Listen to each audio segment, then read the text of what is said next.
హర్యానాలో దారుణం చోటు చేసుకుంది. ఓ టెన్నిస్ క్రీడాకారిణిని ఆమె కన్న తండ్రి కాల్చి చంపాడు. రాష్ట్ర స్థాయి టెన్నిస్ క్రీడాకారిణి రాధికా యాదవ్ గురుగ్రామ్లో కుటుంబ సభ్యులతో కలిసి నివాసం ఉంటుంది. ఈ క్రమంలో నిన్న రాత్రి రాధిక ఇంట్లో వంట చేస్తుండగా తండ్రి దీపక్ యాదవ్ వెనుక నుంచి ఆమెపై తుపాకీతో కాల్పులు జరిపారు. 5 రౌండ్లకు పైగా కాల్పులు జరపడంతో రాధిక ఘటనా స్థలంలోనే ప్రాణాలు కోల్పోయింది.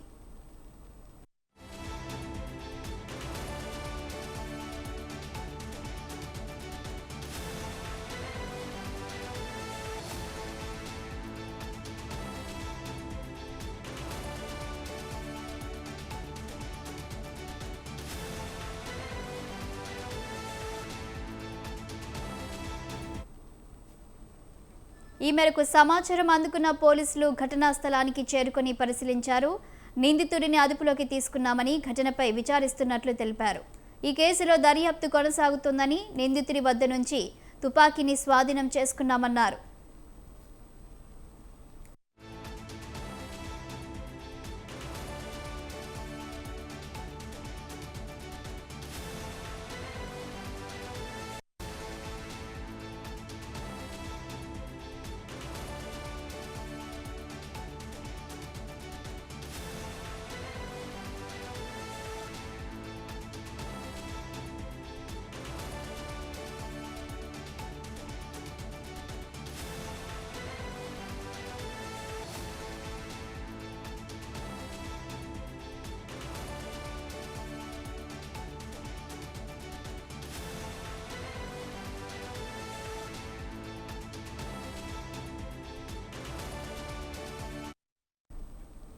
అయితే ఆమె సంపాదనపై ఆధారపడి బతుకుతున్నానంటూ కుమార్తె తరచూ అవహేళన చేసేదని, అందుకే ప్రాణాలు తీశానని దీపన్ అంగీకరించినట్లు తెలుస్తోంది.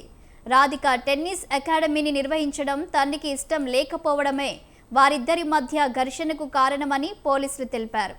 అలాగే రాధిక మ్యూజిక్ రీల్స్ చేయడం కూడా ఆమె తండ్రికి ఇష్టం లేదని, ఇది కూడా హత్యకు ఓ కారణమై ఉండొచ్చనే అనుమానాలు వ్యక్తమవుతున్నాయి.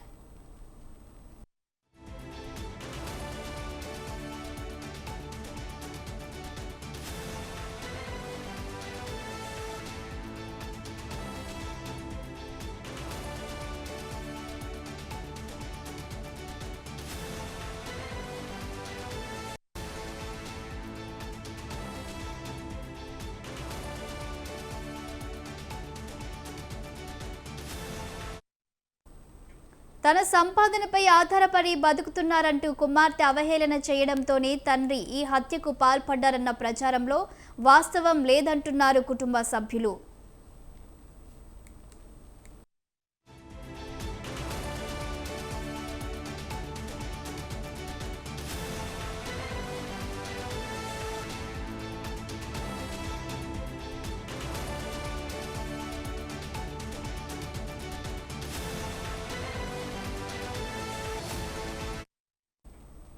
దీపక్ స్వగ్రామం వజీరాబాద్కు చెందిన పరిచయస్తులు మాట్లాడుతూ దీపక్ గురుగ్రామ్లో చాలా ఆస్తులున్నాయని చెప్పారు. వాటి అద్దె ఇతర మార్గాల్లో నెలకు 15 లక్షల నుంచి 17 లక్షల వరకు ఆదాయం వస్తుందన్నారు.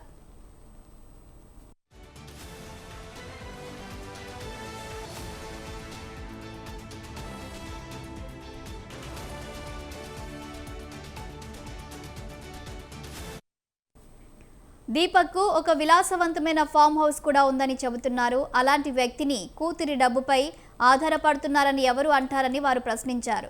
కుమార్తె టెన్నిస్లో రాణించాలని ఎంతో తాపత్రయపడ్డారని, 2 లక్షలు పెట్టి రాకెట్లు కొన్నారని అన్నారు.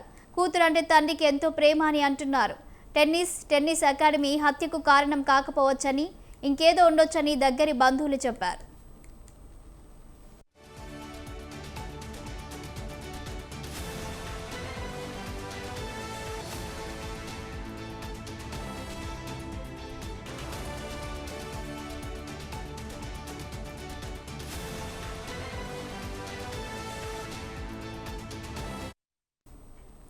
ఇక దీపక్ యాదవ్ వాడిన రివాల్వర్ మోడల్ కూడా సామాన్యుల దగ్గర ఉండటం అంత సులభం కాదనే అభిప్రాయం వ్యక్తమవుతుంది. రాధిక టెన్నిస్ అకాడమీని నిర్వహించడం తండ్రికి ఇష్టం లేకపోవడమే వారిద్దరి మధ్య ఘర్షణకు కారణమని తెలుస్తుంది. అలాగే రాధిక మ్యూజిక్ రీల్స్ చేయడం కూడా ఆమె తండ్రికి ఇష్టం లేదని, ఇది కూడా హత్యకు ఓ కారణమై ఉండొచ్చనే అనుమానాలు వ్యక్తమవుతున్నాయి.